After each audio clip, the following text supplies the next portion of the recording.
Good afternoon, folks. Triple Crown here, coming to you from Vancouver, British Columbia. This is a continuation of the Global War 1939 solo playtest. This is a round 10 summary. Well, what happened this round? Lots of exciting stuff. The game of mathematics and attrition throughout the whole board continues. So, Turin has fallen to the Allies. The British came in, and the Americans did a couple non-com movements to support the British. And next turn, Rome is under threat. The British can attack Rome with about 25 ground units, and if needed, supported by 4 fighters and 2 heavy bombers. So that's 31 units. And the Italians are defending with 24 armor and 16 infantry. So that is not looking good for the Italians.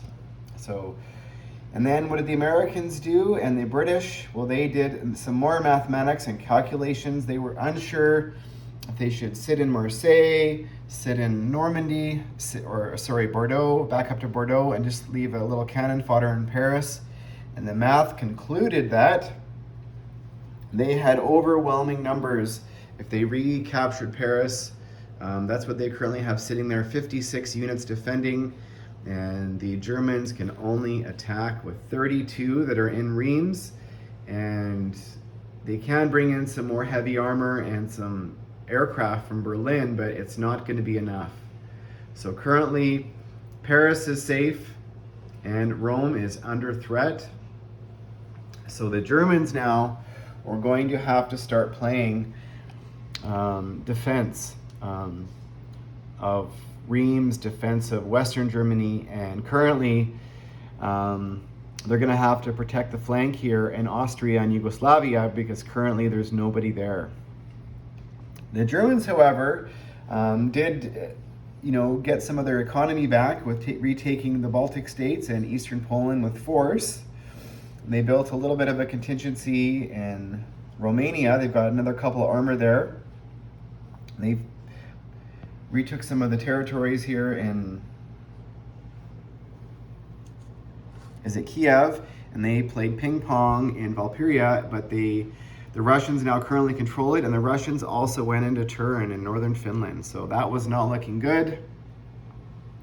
The Germans also wanted the Russians to back up to Moscow to defend, so they took the territory, don't even know what it's called, that's on the doorstep of Berlin, and they currently have 54 units in that territory and 5 besides, so that's a total of 60 units. And then after the Russian build, the Russians now have 73 units defending Moscow. So that is safe. Now the Germans, what are they going to do with this force here sitting just north of Stalingrad? What are they going to do? Are they going to make the Russians attack them? Maybe build a fortification there and stand pat? Or are they going to do a slow retreat? The British flew their heavy bomber and built a industrial complex in Cairo because they want to start projecting force now on Japan and maybe start threatening Calcutta. They did send a transport and 3 dudes and took a couple territories back from the Japanese and the Germans. So this is an NO bonus of 2 for controlling all 4 Middle East territories. So that was very good in terms of an economy swing. And the British, their economy, I think, is only about 44 IPP, so not the greatest economy. And up here in China, there's a ping pong action here in Urumqi. So the Japanese came in with about 8 or 9 units and wiped out whatever was there, and then the Russians came down and took it back. They have 1 artillery remaining. However, there's a bunch of fast movers here waiting to come in. There's currently some cavalry, some artillery, some mech, and 2 medium armor, and a veteran fighter, and a couple more infantry. So currently, This factory here in Novosibirsk is under threat. There's currently 4 infantry and 2 heavy armor, and the Japanese are also continuing to push westward.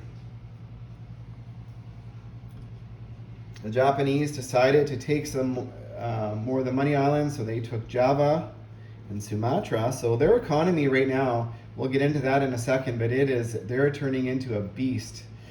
They're building 4 more fast movers in Siam and in Shanghai, and building a massive navy up here off Tokyo. They built another Yamato battleship, and they actually had, I think it was like 8 cruisers, so they decided no more cruisers, are now building up on the smaller stuff, these submarines and destroyers.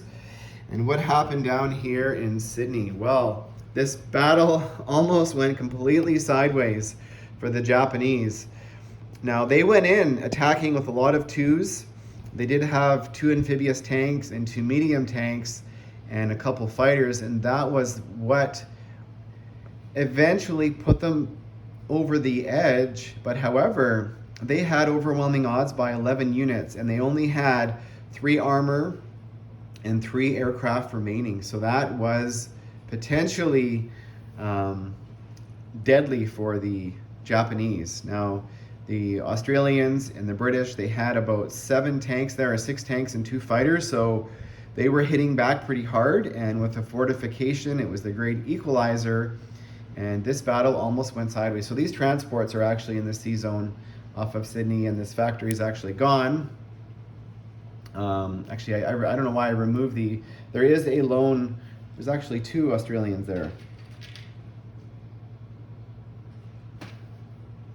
So I'll put them on.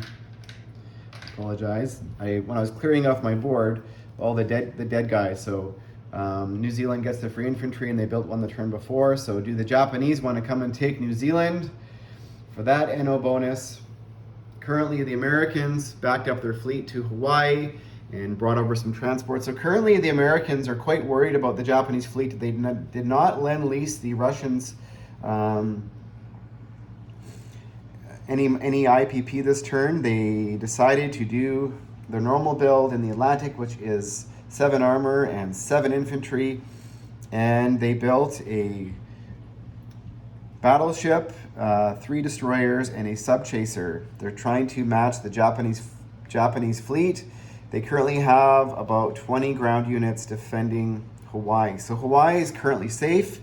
Canada, they built an infantry in Western Canada and an armor in Ontario that could come defend the coast of Canada as well. So that's what's happening there.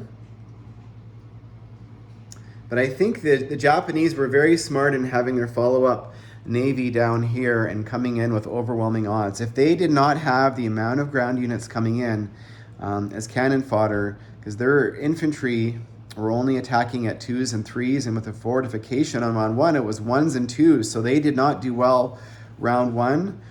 But currently, the Allies were very smart in sort of outmaneuvering with their can opener the Italians and the Germans up here in France and Italy. So that leads me to a question. I often wonder if people that play advanced level chess, would they be top Global War 39 players? I think they would. I think if you were to take some of the top chess players and teach them how to play this, I think they would dominate. Just sheer how to maneuver numbers and mathematics and just that analytical brain that they have. So what do you think, folks? Do you think there's a relation between the two games? And if so, are the Global War players, do they have an edge over the chess players, or do the chess players have an edge over us? I don't know. This is a good question for you folks. Currently, snowstorms still happening in Vancouver. This is my backyard. You can see the snow just absolutely, like, that is a lot of snow, and it's supposed to snow again tonight. We were supposed to go to my parents for dinner, but we've canceled. We're going to stay home and be safe, and that's the advisory. A lot of the bridges are shut down. So, in Vancouver is surrounded by water, so those of you who don't know. Anyways, that's a different story, but we'll conclude here. Wishing you Merry Christmas and happy holidays, folks. And stay tuned for round 11.